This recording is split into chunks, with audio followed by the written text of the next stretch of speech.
मराठीमध्ये करू, कसं काय म्हणताय, बरं आहे ना, सब ठीक आहे ना, सब ठीक बा ना.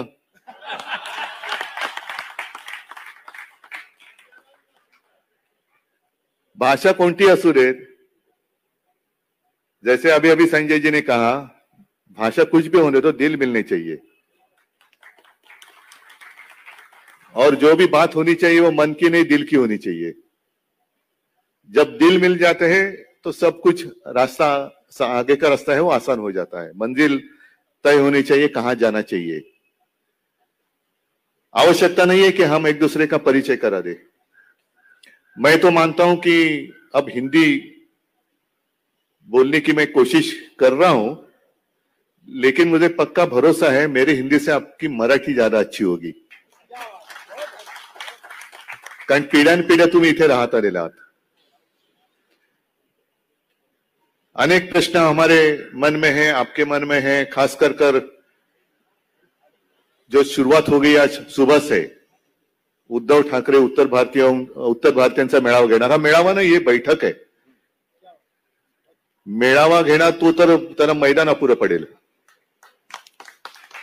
लेकिन मैं उस रिश्ते को फिर से जोड़ने के लिए, और सिर्फ जोड़ने के लिए नहीं, मजबूत करने के लिए आया हूं.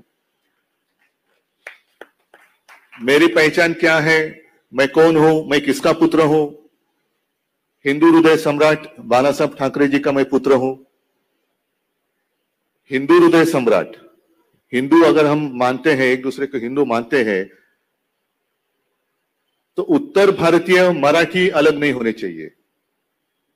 आणि मग मी असं म्हणेन की नेमकं उत्तर भारतीय वेगळं म्हणण्यापेक्षा आता भारतीयांना उत्तर पाहिजे, हिंदुत्व म्हणजे काय. अब पूरे भारत, पूरा देश समझना चाहता है कि आपका हिंदुत्व है क्या. एक दूसरे का द्वेष करना ये हिंदुत्व नहीं है. अगर मैं आज आपके सामने आया हूं, आपके बीच में आया हूं, जो हमेशा मैं रहना चाहता हूं, तो इसमें मैंने गलती क्या कर रहा हूं. मैं, हमने 25-30 साल एक गठबंधन था हमारा, वो जो दोस्ती थी, राजनीतिक दोस्ती थी, हमने निभाई. क्या मिला हमें? 25-30 साल हमने जिस पार्टी का एक अपनापन था, हमारे बीच में एक अपनापन था, क्या था? हिंदुत्व. वो जब ऊपर जाके बैठ गए तो उनको लगा अभी इनकी जरूरत नहीं है, छोड़ दो, सेना शिवसेना को छोड़ दो, अकाली को छोड़ दो, जितने सारे लोगों ने हमें मंजिल तक पहुंचाया, अब इनकी क्या आवश्यकता है. रास्ता तो कठिन था. वो जमाना आज भी आपको याद होगा. दुबे जी उस वक्त आप विधायक होंगे, रमेश जी तुम्हें तेव्हा वकील होता. 95 के पहले की बात थी, जब शिवसेना और भारतीय जनता पक्ष की युति हो गई. वो जमाना, अगर वो दिन अगर हम याद करें, तो हम शिवसेना और भारतीय जनता पार्टी, हमारे देश के राजनीति में हम अछूत थे. कोई भी हमें साथ देने के लिए तैयार नहीं था. हाथ में हाथ मिलाने की तो बात छोड़ो, साथ में बगल में आकर खड़े होने की कोई हिम्मत नहीं करता था, क्योंकि ये सांप्रदायिक है. ये सांप्रदायिक है. उस वक्त मतलब जब बुरे दिन थे तो मेरे पिताजी ने आज जो प्रधानमंत्री जी है उनको बचाया था. ये बात तो सच है. उस वक्त अटल जी थे, प्रधानमंत्री थे, और वो निकले थे राजधर्म का पालन करना ही चाहिए. अगर वो राजधर्म का पालन करते तो आज के दिन जो बैठे वो वहां नहीं बैठते. लेकिन बाला साहब ने परवाह नहीं की. बाला साहब ने बोल दिया सीधा, क्योंकि उस वक्त की वो जरूरत थी. और कभी भी मुझे एक भी लफ्ज या एक भी शब्द या एक भी वाक्य बाला साहब का ऐसे निकाल कर मुझे मेरे सामने रखो कि हम हिंदू हैं मतलब सिर्फ मराठी है, हिंदी लोगों, हिंदी जितने हिंदी भाषिक है उनका द्वेष करो. हम हिंदू है मतलब चलो हम और आप एक है, और जितने मुस्लिम है उनका द्वेष करो. नहीं, कभी भी ऐसे उन्होंने बात नहीं की. जो भी हमारे देश के द्रोही हैं वो मजहब से कोई भी कुछ भी होने दो, अगर वो भले हिंदू भी हो लेकिन हमारा देश का द्रोही है तो उसको सजा तो मिलनी ही चाहिए. ये बाला साहब की सोचते हैं और ये हमारा हिंदुत्व है. तो इस हिंदुत्व को हम कैसे छोड़ सकते हैं? आज जो बात चली है, हमने युति तोड़ी क्योंकि उन्होंने पहली युति तोड़ी 2014 में. तब भी हम हिंदू थे, आज भी हम हिंदू है, कल भी हम हिंदू रहेंगे. लेकिन हमने सिर्फ उनका साथ छोड़ा, हमने हिंदुत्व नहीं छोड़ा. बीजेपी मतलब हिंदुत्व नहीं है. वो उनका जो हिंदुत्व अब जो चला रहे वो हिंदुत्व मैं मानने के लिए तैयार नहीं हूं। कभी भी कुछ भी वो दिल में आए वो कहते जाते हैं और हमें उनको मानना पड़ता है। एक दूसरे के बीच में लड़ाई लड़ाते रहो और उनका जो हेतु है उस तरफ हम अनदेखी करें, ये हमारा हिंदुत्व नहीं हो सकता, कभी भी नहीं हो सकता। आज भी उन्होंने एक वो आज जैसे संजय जी ने कहा कि अच्छा मुहूर्त है, और कैसे देखो संजोग की बात ऐसी होती है कि उस वक्त छत्रपति शिवाजी महाराज जी का राज्याभिषेक करने के लिए उत्तर भारत से काशी से दादा भट्ट आए थे। आज हम उत्तर भारतीयों के बीच में आ रहे हैं तो शिवाजी महाराज जी का अपमान करने वाले को वापस कुरियर से पार्सल वापस जा रहा है अमेजॉन से। तो ये जो राजनीति है जिसकी बात मैं करने आया हूं, मैं मराठीत एक म्हण आहे की ताकाला जाऊन भांडं कशाला लपवा। कळलं ना तुम्हाला? म्हणजे जो भी आपके मन में जो हेतु है वो खुलेआम मैं कह रहा हूं कि हाँ आपका साथ चाहिए मुझे, आपकी साथ चाहिए मुझे, क्या उसमें गलत क्या मैं कर रहा हूं? हमने अगर गठबंधन था वो तोड़ दिया और कांग्रेस के साथ मुझे मतलब हमें मजबूर किया गया कि जाओ इनके साथ जाओ, अगर नहीं हमारे साथ आना है तो गले में पट्टा, जैसे आज कुछ हमारे लोग गले में पट्टा बांधकर गए, ऐसे ये हिंदुत्व नहीं है हमारा। गळ्यात पट्टा घालून कोणाची तरी गुलामगिरी करणं हे मला शिवसेना प्रमुखांनी कधी शिकवलेलं नाही आणि ते मी करणार नाही, कधीच करणार नाही। लेकिन अगर मैं कांग्रेस के साथ जा रहा हूं या गया हूं महाविकास आघाड़ी मैंने की तो मैंने हिंदुत्व छोड़ा। आज मैं आपके साथ बात कर रहा हूं तो कुछ लोग बोलेंगे कि अभी देखो ये उत्तर भारतीयों के पीछे पड़े। हाँ ठीक है, लेकिन कल परसों आकर मोदी जी अपनी रोटी सेक कर गए। कहां रोटी सेकी उन्होंने? किसके किचन में? वो आए ना फोटो। अगर ये मैं करता तो शिवसेना उद्धव ठाकरे ने हिंदू छोड़ा, लेकिन मोदी जी हमारे देश के प्रधानमंत्री, वो मैं उस कम्युनिटी के खिलाफ नहीं हूं। बोरा कम्युनिटी के लोग आज हमारे साथ भी है, अच्छे लोग हैं, अच्छे लोग हैं, लेकिन मैं अगर उनका अच्छा कहता हूं तो बोलेंगे हिंदुत्व छोड़ दिया। और मोदी जी हमारे देश के प्रधानमंत्री उनके किचन में जाकर रोटी सेकते हैं, तो देखो कितने उनका हृदय कितना विशाल है। उनका हृदय विशाल है और मेरा क्या है? तो ये देखने का जो तरीका है ना वो बदलना चाहिए। जैसे चश्मेदीन गवाह है ना, कल के रोटी सेकने के लिए वो काय चपाती लाटणाऱ्याचे चश्मेदीन गवाह काही आहेत, त्यांनी फोटो पण काढलेत। लेकिन वो करे तो सब माफ है और हम करे तो नहीं, ये तो अपराध है। आप उत्तर भारतीयों के बीच में नहीं जाना चाहिए, आप यहां नहीं जाना चाहिए। अरे कौन हो आप? कौन होते हो हमें बताने वाले? हमें क्या करना चाहिए? हम करेंगे जो हमारे दिल में है, और दिल में हमेशा सबके लिए अच्छा ही करना है, ये हमारी भावना होती है। आज तक अगर आप देखें तो 2 बार ऐसे वक्त आया था, कठिन समय था, और उस वक्त हमारे शिवसैनिक रास्ते पर उतरे थे। एक 92-93 का एक माहौल था, तो हमने मराठी गैर मराठी नहीं किया था। और फिर जब मैं चीफ मिनिस्टर था तो कोरोना का संकट आया, पूरा विश्व छा गया था। एक कठिन समय था, क्या करना चाहिए क्या नहीं करना चाहिए कुछ भी सामने रास्ता नहीं था। आज भी नहीं है, अंधेरा ही अंधेरा था, लेकिन मैंने मेरा कर्तव्य निभाया। मैंने हिंदू मुस्लिम कभी भेद नहीं किया, मराठी अमराठी कभी भेद नहीं किया। हमारे शिवसैनिक जब भी एम्बुलेंस हो, रक्तदान करते हैं। हम कहां देखने के लिए जाते हैं रक्त? हमारा खून किसके बदन में जाने वाले? मराठी के शरीर में जा रहे हैं कि गैर मराठी के भी जा रहे हैं, हिंदुओं के जा रहे हैं कि मुस्लिम के जा रहे हैं? नहीं, इंसानियत है और वो हम काम करते हैं।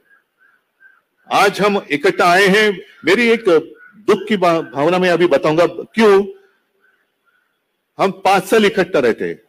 हमारी शाखाएं, आज मेरे विधायक यहां बैठे हैं, सुभाष देसाई जी है, संजय राउत है, प्रियंका जी है, सुनील प्रभू आहेत, सगळे। इतर वेळेला शाखेमध्ये तुम्ही सगळे लोक येतात, उत्तर भारतीय हो, गुजराती हो, मुस्लिम भी है, सब लोग हैं, आते हैं। 5 साल हम इकट्ठा रहते हैं, चुनाव के वक्त क्यों अलग हो जाते हैं? ये जो इनकी राजनीति है, तोड़ो फोड़ो और राजनीति करो, राज करो, ये अंग्रेजों की नीति है। पहिलं हिंदुत्व करायचं, मग हिंदूंमध्ये मराठी अमराठी करायचं, मग पुन्हा मराठी में त्याच्यामध्ये तोडफोड करायची, उत्तर भारतीयांमध्ये तोडफोड करायची, मग एक दुसऱ्याशी लढवत ठेवायचं आणि हा घोडे पे बैठे रहेंगे।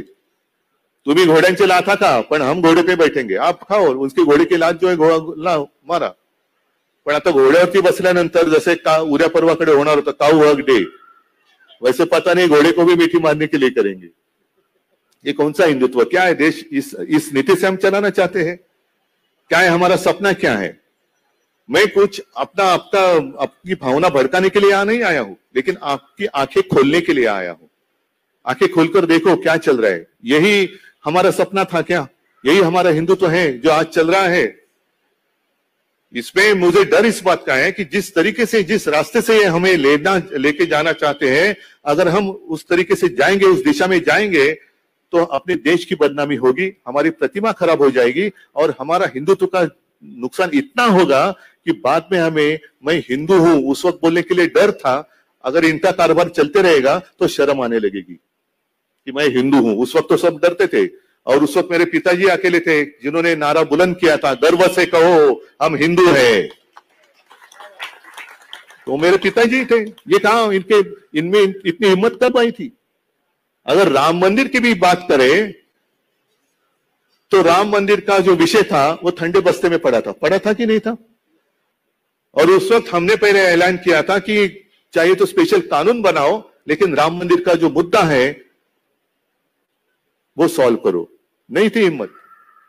और मैं कोई चीफ मिनिस्टर नहीं था, लेकिन एक फिर से संयोग की बात मैं कहता हूं कि 2018 के दशहरा रैली में मैंने कहा कि मैं अयोध्या में जा रहा हूं, और मैं गया. नवंबर में मैं वहां गया 2018 में. मेरे सारे लोग थे, संजय जी थे, सारे थे.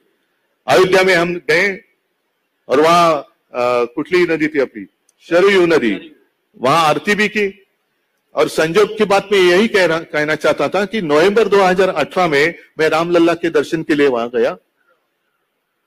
रमेश जी, उस वक्त का मामला था अदालत में, कितने सालों से था पड़ा हुआ? सालों से. ये मैंने कुछ नहीं किया, लेकिन मैं वहां होकर आया. और जाते वक्त एक काम मैंने जरूर किया. अयोध्या जाने से पहले मैं शिवनेरी गया और वहां की एक मुट्ठी मिट्टी लेकर वहां गया. शिव जन्मभूमि की मिट्टी लेकर मैं राम जन्मभूमि गया था. और माने या ना माने, मानो या ना मानो, नवंबर 18 से लेकर नवंबर 19 राम मंदिर का भी फैसला हो गया. इतना ही नहीं, मैं चीफ मिनिस्टर बन गया. बरं, आम्ही तर आपल्या याच्यामध्ये आपण मराठी माणसं भेटल्यानंतर काय राम राम म्हणतो ना. आप कहते जय श्री राम, तो राम तो है, राम तो हमारे साथ ही है. हम भले राम राम कहते हैं, आप जय श्री राम कहते हैं. अगर बिहार की बात करें तो जय श्री राम बोलते हैं. और हम जो मानते हैं कि अब तो चलो वो राम मंदिर का मुद्दा तो हो गया, अब आगे क्या करेंगे? हिंदू जब सोए हुए थे तो मेरे पिताजी ने उनको नींद से उठाया, जिसका लाभ आज ये लोग ले रहे. लेकिन हिंदू उठ गए, नींद उड़ गई. अब हिंदुओं को क्या करना चाहिए? कब तक हम लड़ते रहेंगे? किससे लड़ेंगे? और इसलिए मैंने कहा कि हमारा हिंदुत्व स्पष्ट है. जो मेरे पिताजी कहा करते थे कि राष्ट्रीयत्व हेच आमचं हिंदुत्व है, राष्ट्रीयत्व हेच आमचं हिंदुत्व है. और हमारा जो हिंदुत्व है वो दिल में, हृदय में राम और हात को काम देने वाला हिंदुत्व है. प्रत्येक हाताला काम मिळालं पाहिजे, पण कामामध्ये एक श्रद्धा पाहिजे, कुठेतरी श्रद्धा पाहिजे. तर आमच्या हृदयात राम आहे. आमची संस्कृती, आमच्यावरती संस्कार हे असे आहेत की कोणावरही अन्याय करू नका, पण कोण जर अन्याय करत असेल तर तो सहन सुद्धा करू नका, अजिबात करू नका. आगे जाकर बहुत बड़ी बातें या लंबी चौड़ी बातें मैं कह भी सकता हूं. सारी बातें आज कहूं तो रमेश जी बैठे हैं, आपका दूसरी बैठक होने वाली है कुछ दिनों में, उसमें मैं क्या कहूंगा? लोग बोलेंगे आप वही बोलते जा रहे हैं मन की बात जैसी. तर ह्या सगळ्या गोष्टी आहेत. पण एका गोष्टीचा मला खरंच आनंद आहे की बऱ्याच वर्षानंतर का होईना, रमेश जी आप आहे, दुबे जी आप आहे, खूप सगळी लोक जी जुनी बाळासाहेबांच्या वेळेला येत होते ते परत यायला लागले. आणि ते म्हणायला लागले की उस वक्त हम साथ में थे. त्यावेळेला आपण एक हिंदुत्वाचा नारा दिला होता. आणि 95 के विधानसभा चुनाव में मुझे लगता है 36 से 33 या 34 सीटें जीते थे. ये ताकत हिंदुओं की ताकत है. अब तो मैंने देखा है मुस्लिम लोग जो भी इस देश को अपना मानते हैं वो भी हमें साथ दे रहे. एकजूट होते, एक चांगली एकजूट होते. कारण आपल्याला आपल्या स्वप्नातला देश उभा करायचा आहे. माझ्या स्वप्नातला नाही, सर्वसामान्यांच्या स्वप्नातला देश. आणि तो काम ते करणं हे तुमचंच काम आहे. आप आगे बढ़ो, हम तुम्हारे साथ है. नहीं, मैं पिछले हफ्ते किसके जैन जैन लोगों के समारंभ में गया था और उन्होंने जो निवेदन करने वाला था वो आपके जैसा था, जोश वाला. और उन्होंने कहा कि उद्धव जी आप खून मांगेंगे तो हम खून भी दे देंगे. मैंने कहा भाई साहब खून देने की जरूरत नहीं है, सिर्फ वोट दे दो, बाकी काम देख लेंगे. खून लेके करूं क्या मैं सुभाष बाबू नहीं हूं कि आप मुझे खून दे दो मैं तुम्हें आजादी दूंगा, नहीं. लेकिन वो उस वक्त एक अलग माहौल था, आजादी दूर थी. अब तो आजाद हो गए हम, लेकिन आजादी को कायम रखने के लिए हमें साथ आना होगा. जर आपण आता एकत्र आलो नाही तर आपल्या डोळ्यात देखत आपणच आपल्या देशामध्ये स्वकीयांकडनं गुलाम पुन्हा बनवले जाऊ आणि ती गुलामगिरी नको असेल तर आपल्याला एकत्र यावंच लागेल, दुसरा पर्याय नाही, अजिबात नाहीये. आणि म्हणून मला असं वाटतं अब तो शुरुआत हुई है, ये पहली बैठक है और 2-4 बैठक में करने वाला हूं, लेकिन उसके बाद एक बड़ी जनसभा तो हमें करनी ही होगी, ज्याच्यामध्ये सगळे जे एका विचाराचे लोक आहेत, पण त्याच्यात माझी मराठी आहेत, तुम्ही आहात, गुजराती असतील, काही मुस्लिम असतील, काही ख्रिश्चन्स आहेत, ख्रिश्चन लोक आहेत, ते सांगतात साहब अभी हमें बस शिवसेना ही चाहिए. तुम्ही जे काय कोरोना काळात केलं ते एवढं मोठं काम आहे की हमें आपको वापस लाना है, ये उनकी भावना आहे, उनकी भावना आहे. आणि आता त्यांचा जो प्रचार सुरू झालेला है तो यही चल रहा है कि कोरोना में जो कुछ अब तक चुनाव लेने की हिम्मत नहीं है उनमें, चुनाव लेने की हिम्मत नहीं है. अगर आज भी मैं उनको चुनौती देता हूं, हिम्मत है तो चुनाव ले लो, वो चाहे लोकसभा के ले लो, चाहे विधानसभा के ले लो, या हमारे महापालिका की ले लो, या सब मिलकर साथ पे ले लो, चलो हम तैयार है हिम्मत तो आ जाओ, मैदान में आते हैं. तो हिम्मत तो नहीं है, और हिम्मत नहीं है और अपने आप को हिंदू का नेता मानते हैं, ऐसे कैसे होगा. हिंदू वही होता है जिसके दिल में एक हिम्मत होती है, चुनौती देने की, चुनौती स्वीकार करने की, लड़ाई लड़ने की और लड़ाई जीतने की हिम्मत जिसके दिल में होती है, वही इस देश पर राज करेगा, वही इस देश पर राज करेगा.